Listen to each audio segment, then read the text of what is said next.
प्रभु यीशु मसीह के मधुर और मीठे नाम में आज दिनांक 10 अगस्त दिन बुधवार को हम आप सब अपन के श्रोताओं का हार्दिक स्वागत करते हैं। आज के दिन के लिए जो वचन है वो लिया गया है इब्रानियों की पुस्तक उसका 12 अध्याय 14 पद। वचन इस प्रकार से कहता है, सबसे मेल मिलाप रखने और उस पवित्रता की खोजी हो जिसके बिना कोई प्रभु को कदापि न देखेगा। प्रभु में प्रिय लोगों, पवित्र जीवन जीने के महत्व पर पवित्र शास्त्र में जोर दिया गया है, जो कहता है कि पवित्रता के बिना कोई भी प्रभु को देख नहीं सकेगा। प्रत्येक मसीही के लिए पवित्रता बहुत महत्वपूर्ण है। ऐसी पवित्रता एक व्यक्ति को प्रभु को देखने और प्रभु के साथ चलने में मदद और मार्गदर्शन करती है। मत्ती की इंजील उसके 5 और 8 पद में वचन कहता है, धन्य है वे जो मन के शुद्ध हैं, क्योंकि वे परमेश्वर को देखेंगे। यदि किसी को किसी राजा के विवाह भोज में भाग लेना हो तो उसे बेदाग वस्त्र धारण करना अनिवार्य है।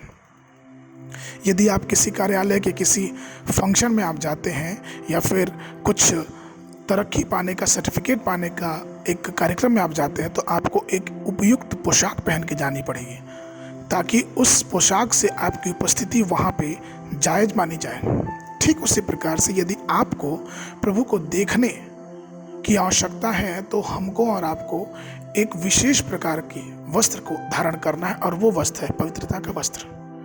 पुराने नियम में परमेश्वर के संतों के जीवन के इतिहास को पढ़ते हैं तो हम ये पाते हैं कि उन्होंने परमेश्वर के साथ पवित्रता से खराई से चले और परमेश्वर ने उन्हें अनुग्रह दिया। जैसे कि उत्पत्ति की पुस्तक 5 के 24 में वचन कहता है, और हनोक परमेश्वर के साथ चलता था, फिर वो लोप हो गया क्योंकि परमेश्वर ने उठा लिया।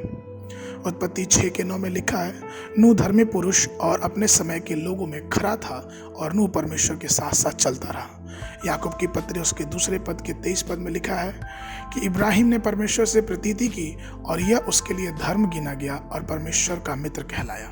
निर्गमन की पुस्तक उसका 33 उसके 11 पद में लिखा है, यहोवा मूसा से इस प्रकार आमने सामने बात करता था जिस प्रकार से कोई अपने भाई से बातें करे। अगर आपके जीवन का उद्देश्य ईश्वर को देखना और उसके साथ चलना है तो केवल कलीसिया में आकर दशवांश देकर परमेश्वर को देख नहीं सकते हैं, ना ही आप उसे मसीह के लिए आत्मा प्राप्त करने के द्वारा देख सकते हैं, न ही आप यहोवा के लिए दिन रात दौड़ के, लेकिन आप परमेश्वर यानी यीशु मसीह को अपने पवित्र जीवन के माध्यम से ही देख सकते हैं। दाऊद के मन में यहोवा को देखने की लालसा थी, और दाऊद भजन उसके 63 पहले और 2 पद में कहता है, हे परमेश्वर तू मेरा ईश्वर है, मैं तुझे यत्न से ढूंढूंगा, सूखी और निर्जल ऊसर भूमि पर मेरा मन तेरा प्यासा है, मेरा शरीर तेरी अति अभिलाषी है। इस प्रकार से मैंने पवित्र शास्त्र में तुझी पर दृष्टि की और तेरे सामर्थ और महिमा को देखा। दाऊद की प्रभु को देखने की तीव्र इच्छा को देखिए, क्योंकि उसे उसके जीवन का उद्देश्य यही था कि उसे परमेश्वर को देखना है। प्रभु में प्रिय लोगों, हमें भी अपने जीवन को पवित्र बनाकर जीने और प्रभु को देखने की लालसा हमारे हृदय में रखनी चाहिए।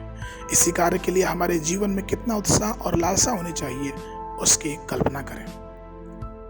आज के मनन के लिए जो पद है वो लिया गया प्रकाशित वाक्य की पुस्तक उसका 15 अध्याय 4 पद। वचन कहता है, हे प्रभु कौन तुझसे न डरेगा और तेरे नाम की महिमा न करेगा, क्योंकि तू ही पवित्र है और सारी जातियां आकर तेरे सामने दंडवत करेंगी, क्योंकि तेरा न्याय के काम प्रकट हो गए हैं। परमेश्वर आप सबको आशीष देवे।